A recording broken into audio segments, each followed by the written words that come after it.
आपको दशमः पाठ स में प्रिय इसका अर्थ समझा रही हूँ। यह पाठ श्रीमद् भागवत गीता के द्वादश अध्याय से संग्रहित किया गया है। इसके लेखक महर्षि वेदव्यास जी हैं। इस अध्याय में भक्ति योग का वर्णन किया गया है। श्री कृष्ण के द्वारा साकार और निराकार रूप से भगवत प्राप्ति का सरलतम मार्ग वर्णित किया गया है। इसमें जो विचार हैं ये सभी ये बताते हैं कि हम किस प्रकार से अपने भक्ति के द्वारा योग को प्राप्त करें, ईश्वर को प्राप्त करें। स में प्रिय, वह मुझे, स मतलब वह व्यक्ति, में अर्थात ब्रह्म को, ईश्वर को प्रिय है। ईश्वर को वह व्यक्ति ही प्रिय है जिसने अपने स्वार्थ को त्याग करके परमार्थ के लिए और समाज के उत्थान के लिए कार्य करने में जो अग्रसर है। श्री भगवान उवाच सन्नियम्य इंद्रियग्रामं सर्वत्र समबुद्धयः ते प्राप्नुवन्ति मामेव सर्वभूत हिते रताः। संनियम्य अच्छी तरह से, अच्छी तरह से, नियम्य नियमित करके, इंद्रियों को, ग्राम को, इंद्रियों के समूह को जो व्यक्ति अच्छी तरह से अपने वश में कर लेता है, कंट्रोल में कर लेता है।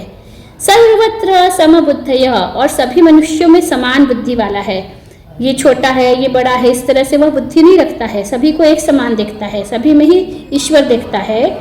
ते प्राप्नुवन्ति मामेव सर्वभूत हिते रताः, जो अपने इंद्रियों को वश में कर रहा है, जो सभी के लिए समान बुद्धि वाला है, वह प्राप्नुवन्ति माम एवं, मुझको ही प्राप्त करता है। सर्वभूत हिते रताः, और वह सभी के कल्याण में लगा रहता है। संनियम्य इंद्रिय ग्रामम, इंद्रियों के समूह को अच्छी तरह से जिसने कंट्रोल में कर लिया है, वश में कर लिया है। सर्वत्र समबुद्धय, सभी और समान बुद्धि वाला है। सर्वभूत हिते रताः, सर्व प्राणियों में, समस्त संसार के प्राणियों के कल्याण में लगा हुआ है, रत है। वह व्यक्ति मुझे ही प्राप्त करता है। इसमें भगवान कृष्ण बता रहे व्यक्त और अव्यक्त दो प्रकार की उपासना होती है। व्यक्त उपासना में हम साकार ईश्वर को सामने देखते हैं, और अव्यक्त में निर्गुण निराकार ब्रह्म की उपासना की जाती है। तो बोल रहे क्लेशो अधिकस्तरस्तेषां अव्यक्तासक्त चेतसाम, जो अव्यक्त है, अव्यक्त में आसक्त रहने वाले जो चित्त वाले हैं, उनको व्यक्त की अपेक्षा अधिक कष्ट होता है। क्लेशो अधिकस्तरस्तेषां, क्योंकि अव्यक्त है, दिखाई नहीं दे रहा है, हम किस में अपना ध्यान लगाएं। अव्यक्ता ही गतिर दुखम देहवद्भिर अवाप्यते, जो देहवद है, प्राणी मनुष्य जो देह शरीर धारी है, उनको अव्यक्त में अपना जो ध्यान है वह लगाने में थोड़ी कठिनाई होती है। माया मोह में लीन जो व्यक्ति है उसको अव्यक्त का एकदम से ध्यान नहीं लग पाता, वो किसी चीज में, वस्तु में अपना ध्यान ज्यादा केंद्रित कर पाता है। तो व्यक्त ईश्वर में, सगुण साकार ईश्वर में ध्यान केंद्रित करना ज्यादा आसान है। ये इसका सार है। ये तु सर्वाणि कर्माणि मयि सन्न्यस्य मत्पराः अनन्येनैव योगेन मां ध्यायन्त उपासते।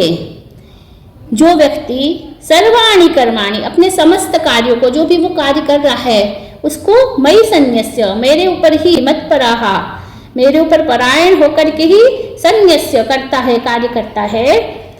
सम्न्यस ल्यप, इसमें ल्यप प्रत्यय है सम्न्यस्य में, ठीक है।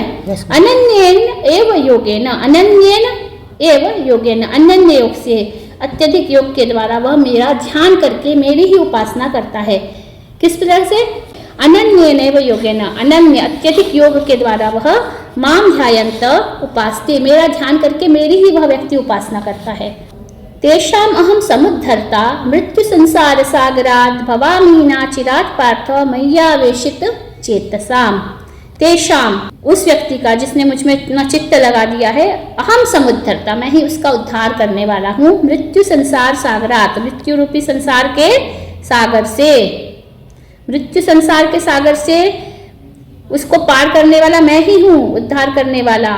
भवामि न अचिरात् पार्थ मय्यावेशित चेतसाम, मयि आवेशित, ई को यह हो गया है यहाँ पे, मयि आवेशित चेतसाम, मुझ में चित्त लगाने वाले, आवेशित चित्त वाले, जिसने अपने चित्त को आवेशित कर दिया है, समाहित कर दिया है, ऐसे प्रेमी भक्तों का मैं शीघ्र ही मृत्यु रूपी संसार के सागर से उद्धार कर देता हूँ। ना चिरात मैंने बहुत ही शीघ्र। हे पार्थ, हे अर्जुन, हे अर्जुन जिसने मुझ में चित्त लगा दिया है, मयि आवेशित चेतसाम, अहम समुद्धरता, कस्मात् समुद्धरता, कहाँ से समुद्धार करते हैं ईश्वर? मृत्यु संसार सागरात। समझ में आ गया? जी जी।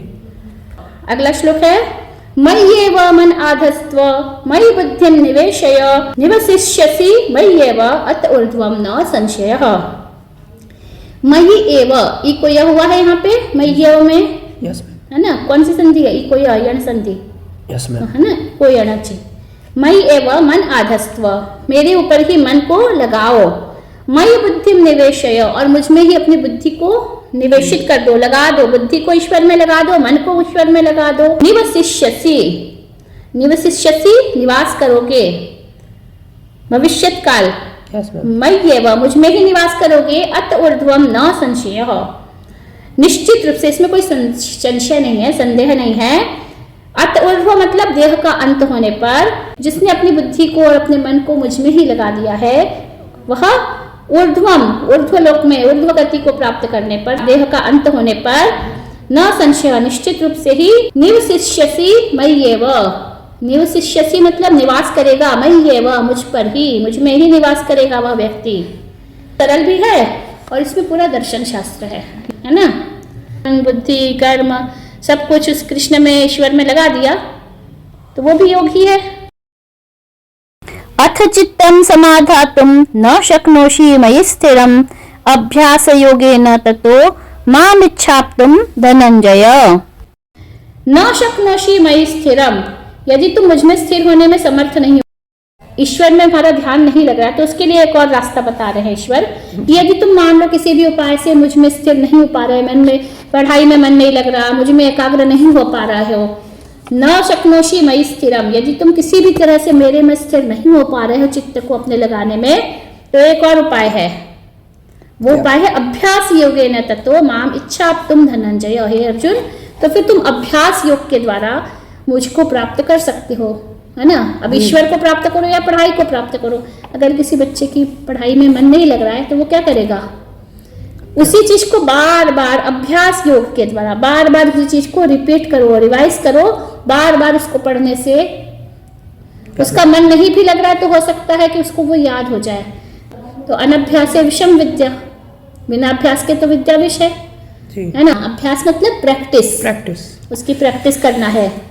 अभ्यास अपनी असमर्थो असि, यदि तुम अभ्यास करने में भी समर्थ नहीं हो, असमर्थ हो, तो मत कर्म परमो भव, तो फिर मेरे में ही अपने कर्म को लगा दो, सब कुछ छोड़ दो, केवल मेरे में लीन हो जाओ। मदर्थम अपि करवाणी, जो भी काम कर रहे हो बोलो मेरी प्रसन्नता के, श्रवण कीर्तन मनन चिंतन ही करो, मत करो कोई ध्यान नहीं लगाओ, कोई योग नहीं लगाओ, कोई पूजा पाठ नहीं करो, केवल श्रवण कीर्तन करो। कुर्वन् सिद्धिम अवाप्स्यसि, यदि तुम मेरे लिए ही, मदर्थम मेरे लिए ही, मेरी प्रसन्नता के लिए कर्म करना शुरू कर दोगे, तो फिर तुम ऐसा करते हुए सिद्धि को निश्चित ही अवाप्स्यसि प्राप्त करोगे। योग नहीं कर पाओगे तो अभ्यास योग करो, अभ्यास योग में भी असमर्थ हो तो फिर अपने सारे कर्मों को मुझ में ही लीन कर दो। अगर तुम इतना भी करने में असमर्थ हो, देखो कितने सारे ऑप्शन भगवान बता रहे। अथई तदप्य शक्तोसि कर्तुम मद्योगमाश्रितः सर्व कर्म फल त्यागम ततः कुरु यतात्मवान, यदि तुम श्रवण कीर्तन मनन ये भी करने में असमर्थ हो, एतद अपि अशक्तो असि, अथ एतद अपि अशक्तो असि, पूरी संधि है, एतद अपि अशक्तः, अपि और अशक्तः ई को यह हो गया है ना? एतद अपि अशक्तः असि, तो मध्योगम आश्रित, तुम मुझ में ही अपने सारी चीजों को लगा दो। सर्व कर्म फल त्यागम, कर्म करो पर फल की चिंता नहीं करो। सर्व कर्म फल त्यागम, कर्मों के फल को ही त्याग दो। ततः कुरु यतात्मवान, यतात्मवान माने ये समझ में आ गया? Yes ma'am.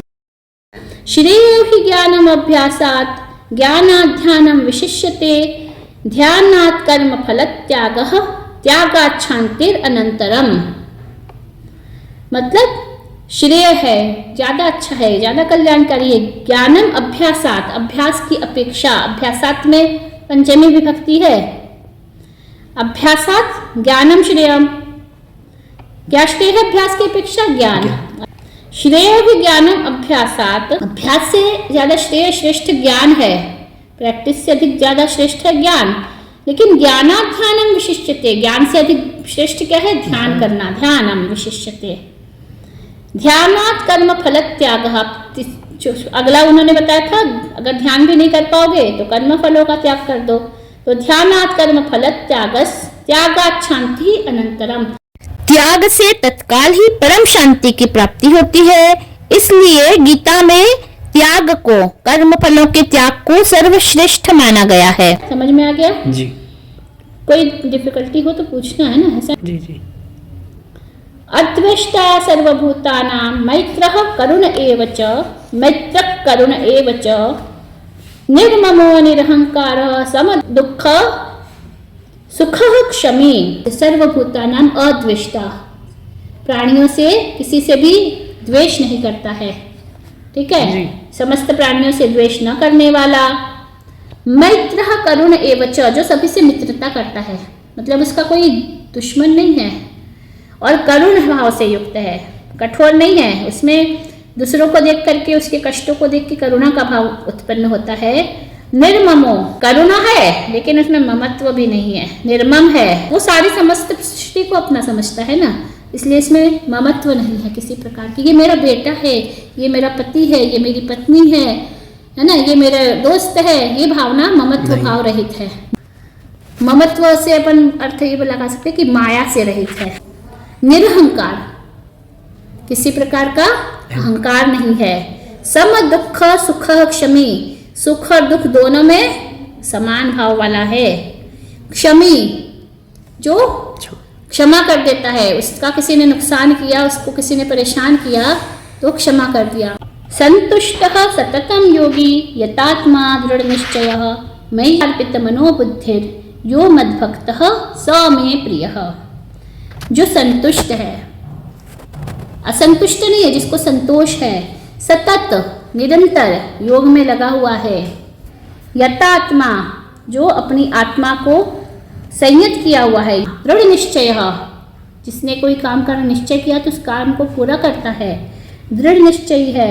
मयि अर्पित मनोबुद्धि, मुझ में ही जिसने अपने मन को और अपनी बुद्धि को अर्पित कर दिया है, लगा दिया है। यो मद्भक्तः स मे प्रियः, जो मेरा भक्त है। यहाँ कृष्ण अर्जुन से बोल रहे हैं, जो व्यक्ति संतुष्ट है, निरंतर योगी है, यतात्मा है, अपनी इंद्रिय को जिसने वश में कर लिया है, दृढ़ निश्चयी है, मुझ में ही अपने मन बुद्धि को अर्पित कर दिया है, वह मेरा भक्त है और वह मुझे प्रिय है।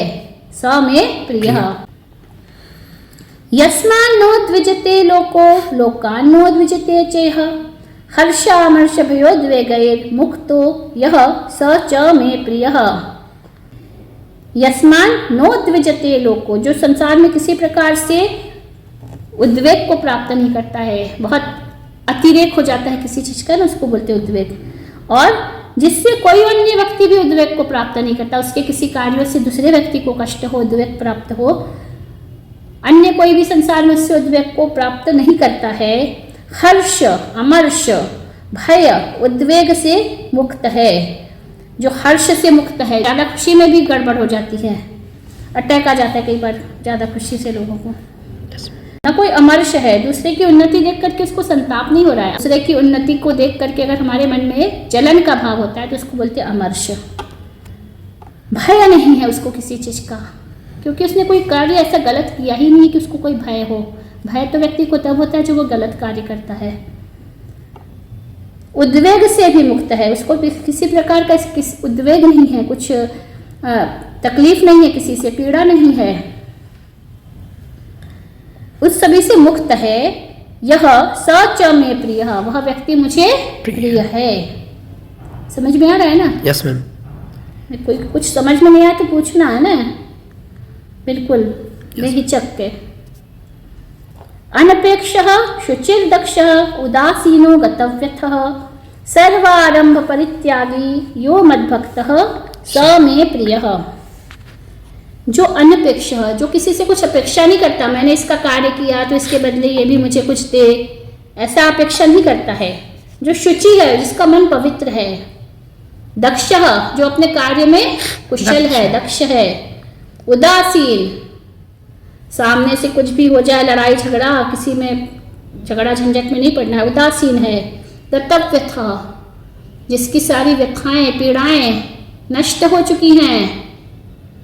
सर्व आरंभ परित्यागी, जो समस्त कार्यों के आरंभ को करता है परित्याग पूर्वक।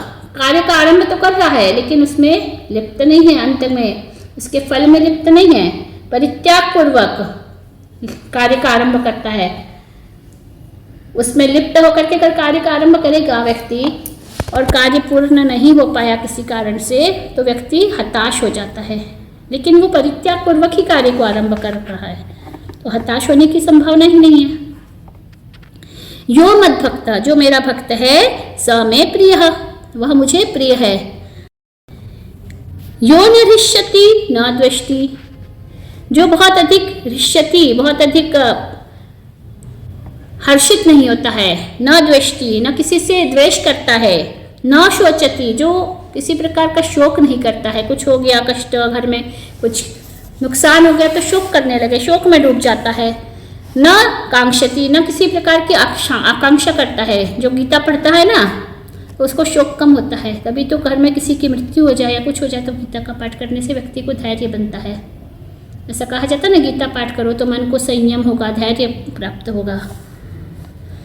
तो वह व्यक्ति शुभाशुभ परित्यागी, वह शुभ और अशुभ इन सभी के परिणाम से दूर है कि ये अशुभ है, ये कार्य करना शुभ है, ये सब छोड़ दिया है उसने। भक्तिमान, केवल भक्ति में लीन है, ईश्वर की भक्ति में लीन है। भक्ति करना मतलब कर्मों को कर रहा है वह व्यक्ति, कर्मों का त्याग नहीं किया उसने, लेकिन कर्मों के फल का त्याग कर दिया है। ठीक है। यह स में प्रिय, वह मुझे प्रिय है। कह प्रिय, यो न हृष्यति, न हर्ष कर रहा है, न द्वेष्टि, किसी से द्वेष नहीं करता है, न शोचति, शोक नहीं करता है, न कांक्षति, किसी प्रकार की आकांक्षा नहीं करता है। शुभ और अशुभ का परित्याग करने वाला है, शुभ अशुभ परित्यागी भक्तिमान है यह जो व्यक्ति, वह मुझे प्रिय है। समः शत्रौ च मित्रे च तथा मानापमानयोः, जो शत्रु और मित्र दोनों को क्या मानता है? सम मतलब समान, एक समान। शत्रु भी है तो उसके साथ वैसा ही व्यवहार करेगा, मित्र है तो भी उसके साथ व्यवहार ही अच्छा ही करेगा। ठीक है, शत्रु और मित्र के साथ भेदभाव नहीं करता है। तथा मानापमानयोः, उसका कहीं सम्मान हो गया तो भी उसका मन दुखी नहीं होता है, सम्मान होने पर प्रसन्न नहीं होता है, अत्यधिक है ना, मान और अपमान में ही। तथा मानापमानयोः, अत्यधिक मान होने पर वह प्रसन्न नहीं होता है और अपमान होने पर दुखी नहीं होता है। मान अपमान में भी समान भाव रहता है। ठीक है, इसी को बोलते हैं उदासीन। शीतोष्ण, शीत और उष्ण, ठंड और गर्म दोनों में समान व्यवहार का रहता है। न उसको ठंड में कष्ट होता है, न ही ज्यादा गर्मी में कष्ट होता है। विद्यासागर महाराज के जैसे थे ना वो, वैसे ही। यस। सुख दुखेशु, सुख और दुख दोनों में समान रहता है। सुख होने पर बहुत हर्षातिरेक नहीं हो जाता और दुख होने पर शोक में नहीं डूब जाता है, फांसी नहीं लगा लेता है ना। समः, जो समान है, जिसका मन लेवल में है, कंट्रोल में है। संग विवर्जित, और जिसने सारे संगों को छोड़ दिया है। संग विवर्जित का मतलब जिसने समस्त आसक्तियों को छोड़ दिया है। ठीक है, चेतन अवचेतन जीव है, सामग्री है, सब में उसने अपनी संग को, अपनी आसक्ति को छोड़ दिया है। तुल्य निंदा स्तुतिर्मौनी संतुष्टो येन केनचित्, जो किसी तरह से येन केनचित्, किसी तरह से संतुष्ट है। तुल्य निंदा, निंदा और स्तुति दोनों में, तुल्य निंदा स्तुति, निंदा और स्तुति दोनों में तुल्य मतलब समान, समान व्यवहार वाला है जी। मौनी संतुष्टो येन केनचित्, जो किसी तरह से अपने शरीर का निर्वाह करने के लिए कार्य कर रहा है, मतलब संतुष्ट है, उसको किसी प्रकार का लोभ नहीं है। का अर्थ होता है मननशील, है ना, मौन रहता है। मतलब तुल्य निंदा, इसको फिर से समझा रहे हैं। स्तुतिर्मौनी, कट करो फिर से बता। तुल्य निंदा निंदा स्तुतिर्मौनी संतुष्टो येन केनचित् अनिकेत स्थिरमतिर्भक्तिमानो भक्तिमान में प्रियो नरः। जो तुल्य निंदा, निंदा और स्तुति दोनों में तुल्य है, समान है, मौनी, मौन रहता है, मतलब ये नहीं कि निंदा और स्तुति दोनों में कुछ जवाब देने लगे, है ना, कंट्रोल में रहता है, अपने मन को मनन करता रहता है। निंदा स्तुति दोनों में अपने मन के अंदर ही मौन, मन के अंदर रहने वाला, मन में विचार करने वाला है। मौन का अर्थ मतलब बोलना नहीं, मन में ही, हृदय में ही मनन करने वाला है। निंदा और स्तुति दोनों में मौन है, मन में मनन करता है। संतुष्टो येन केनचित्, जो हर तरह से संतुष्ट है, उसको किसी प्रकार का लोभ नहीं है। अनिकेता, जो किसी घर में नहीं रहता है, मतलब वो समस्त संसार में कहीं भी रह लेता है। उसका ये नहीं कि एक निश्चित उसने अपना घर बना लिया है कि ये मेरा ही घर है, ये दूसरे का घर है, ऐसा नहीं। निकेत से रहित है, रहने के स्थान में, मतलब जहाँ भी वो आवास करता में रहता है उसमें उसको आसक्ति नहीं है, वो कहीं भी छोड़ के चला जाता है, कहीं भी रहने लगता है। अनिकेत स्थिरमति, जिसकी बुद्धि स्थिर है, बुद्धि यहाँ वहाँ भटक नहीं रही है दूसरी चीजों में। सह में प्रिय, वह व्यक्ति मुझे प्रिय है। भक्तिमान में प्रियो नरः, सह नरः में प्रिय, वह व्यक्ति मुझे प्रिय है। मुझे मतलब ईश्वर को, ब्रह्म को, श्री कृष्ण को। अब यहाँ देखो, सब गीता जो है ना, विश्व के लिए समस्त जाति और धर्म से ऊपर है जी। ये मनुष्यता का पाठ पढ़ाती है हमको, मानवता का, सभी के लिए है ये। ठीक है बच्चों, तो आपको ये समझ में आ गया है। अब ये इसमें कुछ नीचे शब्दार्थ और टिप्पणी है, इसका भी मैं आपको फोटो भेज दे रही हूँ। जिनके पास पुस्तक नहीं है वो इसको देख ले, पढ़ ले। इसको संधि विच्छेद किए हुए हैं, इनको भी याद कर ले। परीक्षा में कभी कभी संधि समास भी आते हैं। इसके मैं आपको फ़ोटो भेज दे रही हूँ, आप इसको भी तैयार कर ले। इसके बाद में आपको मैं इस पाठ के सभी प्रश्नों के उत्तर पहले ही भेज चुकी हूँ वीडियो में, उसकी लिंक भी मैं साथ में भेज दूँगी पुनः। आपको जो भी इसमें कठिन लगता है आप मुझे मैसेज में बताइए, ठीक है। तो अब गीता पढ़ने के बाद हमको उसको अपने में अनुकरण, मनन, चिंतन और स्वयं में उसको अपनाना भी है। और सारे श्लोक अगर इतने आपको गीता के याद हो जाए तो बहुत अच्छी बात है। जयतु संस्कृतम, जयतु भारतम।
Thank you.